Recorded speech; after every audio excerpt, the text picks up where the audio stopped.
Daniels, and this is my object speech. And here's all my people, my audience people. That's Soraya. That's Mary. That's Kaylee. That's my mom. That's my dad. Why'd you say hey? Okay, let's go.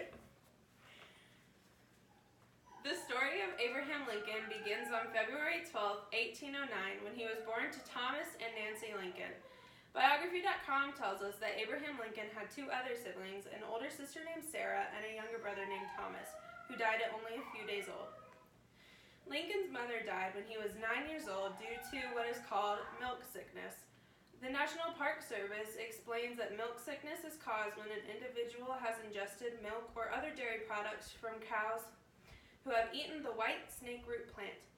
Not only can this disease be transmitted to humans through milk, but if the meat of an infected cow is eaten, humans can get sick from this as well.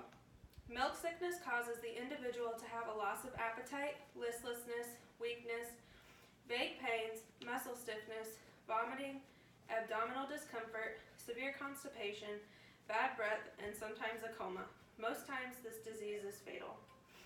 Abraham Lincoln married Mary Todd on November 4th, 1842. Together they had 4 sons. Their first son, Robert, was the only one that survived into adulthood. The Ford's Theater blog tells us that Robert was a lawyer and also had a political career. He even served as Secretary of War under President James Garfield. Robert's life was similar to his father's because they were both surrounded by death. Not only did he have to watch his 3 brothers die, he was present at his father's assassination, and he also witnessed the assassinations of President Garfield on July 2nd, 1881, and President William McKinley on September 4th, 1901. Abraham and Mary's second son, Edward, died about a month before his 4th birthday. It is believed that he died of tuberculosis. The couple's third son, William, died at age 11 due to typhoid fever. William died during his father's time as president, and their youngest son was named Thomas, but he was also known as Tad. Tad died 6 years after his father due to pneumonia, and he was 18 years old.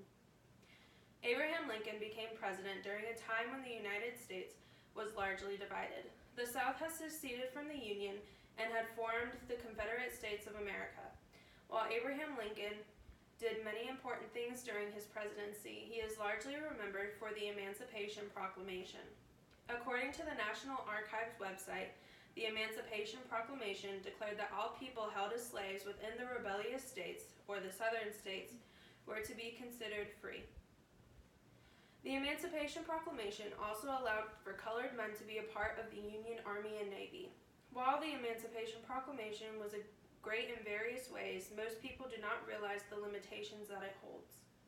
For example, the proclamation only applies to the states that seceded from the Union.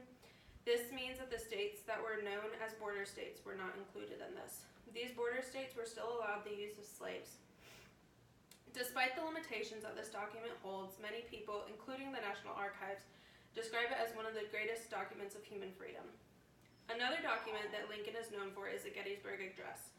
This speech was given at the dedication ceremony for the National Cemetery of Gettysburg. This is a site which the Battle of Gettysburg occurred during the Civil War, and this battle is known as the bloodiest and deadliest battle of the Civil War. History.com explains that within the Gettysburg Address, Lincoln took the death and sacrifice that occurred within the Battle of Gettysburg and combined it with the idea of human equality that is discussed within the Declaration of Independence to create the desire for a new birth of freedom. Abraham Lincoln was shot in the back of the head by John Wilkes Booth at Ford's Theater on the evening of April 14, 1865. He died as a result in the early morning on April 15, 1865. Before assassinating the 16th President of the United States, John Wilkes Booth was known by most as a performer and actor. He was also known for his good looks. Booth had many others conspiring alongside him to not only assassinate Abraham Lincoln, but to also assassinate Vice President Andrew Johnson and Secretary of State William Stewart. There was a plan these men laid out where Lewis Powell and David Harold were to kill William Stewart, and George Atzerodt was to kill Andrew Johnson.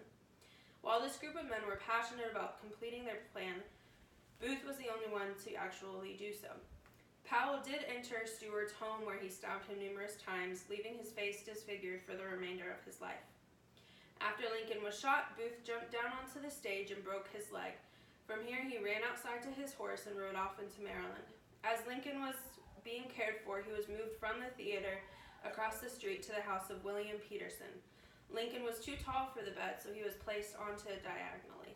His wife Mary stayed by his bedside until his death, and throughout the night, cabinet members, officials, and physicians held a vigil in the small room where Lincoln laid.